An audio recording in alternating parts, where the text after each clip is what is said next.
Bonsoir à vous. Déjà, autour de vous, quelle est la situation tout près de chez vous?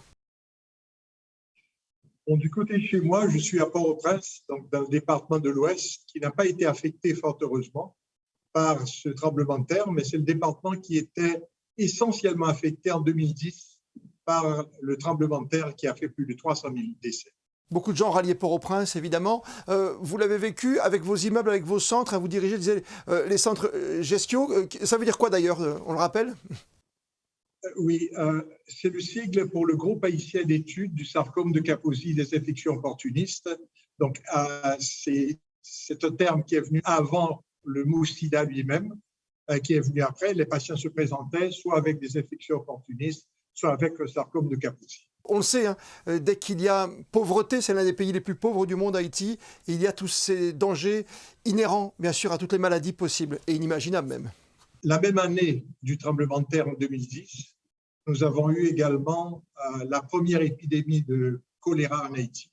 Mais avec les vaccins et avec les efforts qui ont été faits par plusieurs équipes, on a pu arriver à bout du choléra, mais il y a toujours un mais, avec la situation actuelle où nous avons énormément de gens sans abri, sans eau potable, ça risque de redémarrer, ça serait vraiment dommage. Oui, les premiers besoins, bien sûr, l'aide alimentaire, besoin en eau, besoin aussi en kit de survie, en kit d'abri, quoi, quelque part.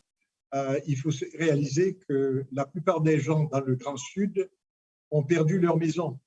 Donc, on sait qu'il faudra fournir les premiers soins, eau potable. Donc, ici, chez nous, nous avons une usine de chlore et nous sommes capables de donner de l'eau potable à 100 000 personnes. Il faudra également donner des tentes à ces personnes. Il faudra leur donner de la nourriture. Et surtout, le plus important, il faudra qu'il y ait une équipe qui passe sur place tous les jours pour les inventorier et s'assurer qu'ils n'ont ni fièvre, ni diarrhée, ni éruption cutanée, ni tout.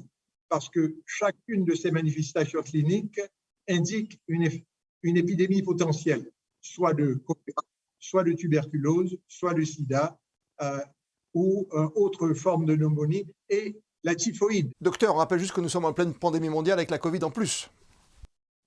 Tout à fait. Donc ça, c'est encore un souci. Fort heureusement, Haïti n'a pas été fortement frappé par cette pandémie. Il y a aussi des choses importantes qu'il faut considérer. Pendant ces périodes où on a un tas de monde qui cohabitent ensemble, sous des où on a beaucoup de femmes et d'enfants, il faut les protéger les femmes en particulier, les adolescentes en particulier, pour éviter le viol. Donc, ce qu'on a eu à faire chez nous, on a eu à faire 2 interventions qui étaient majeures. La première, on a mis l'électricité solaire qui était disponible à tout moment.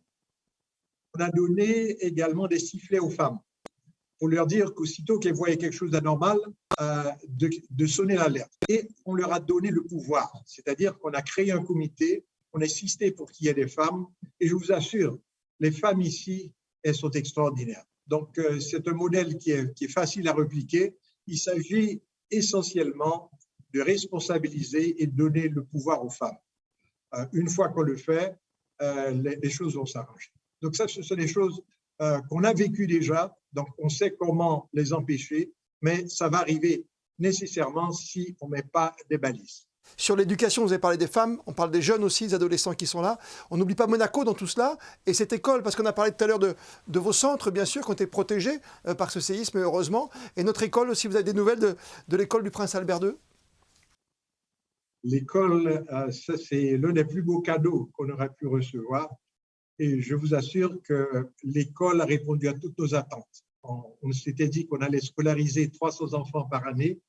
Et là, les chiffres que nous avons prouvent qu'on y est arrivé. Ils bénéficient de repas chauds tous les jours. Ils ont également un terrain de sport où ils peuvent jouer au football, au basket. Ils ont également des salles de jeu. Ils ont des ordinateurs individuels. Tous ont passé avec brio les examens d'État. On n'a eu aucun récalé Et ce qui est remarquable, c'est que ce sont tous des enfants de milieux très défavorisés. Il faut les voir tout beaux arrivant tous les jours avec leur uniforme, tout fiers. Et vraiment, je pense que probablement on a un Albert Einstein ou plusieurs parmi eux. Il faut leur donner cette opportunité. On a également mis sur place une école de musique parce qu'ils ont beaucoup de talent. Et là aussi, peut-être qu'on a un futur Mozart, on ne sait jamais. Un futur Mozart, c'est ce qu'on souhaite évidemment dans ce pays qu'on rappelle, hein, qui est dans les plus pauvres du monde. On sait que la situation politique est compliquée aussi dans ce pays d'Haïti aujourd'hui. Vous avez parlé de violence, hein, vous avez parlé d'insécurité, c'est le quotidien et c'est bien qu'il y ait des îlots d'espoir dans ce pays et des gens comme vous, évidemment, toujours derrière tout ce qui se passe et pour apporter votre pierre à l'édifice pour que ce pays retrouve un peu de sa splendeur. Merci en tout cas, docteur Jean-William Pape, d'avoir été avec nous. Bonne continuation. On espère qu'on va reconstruire au plus vite et que la situation va un peu se stabiliser, s'apaiser en Haïti. Merci à vous. Je vous remercie de cette opportunité.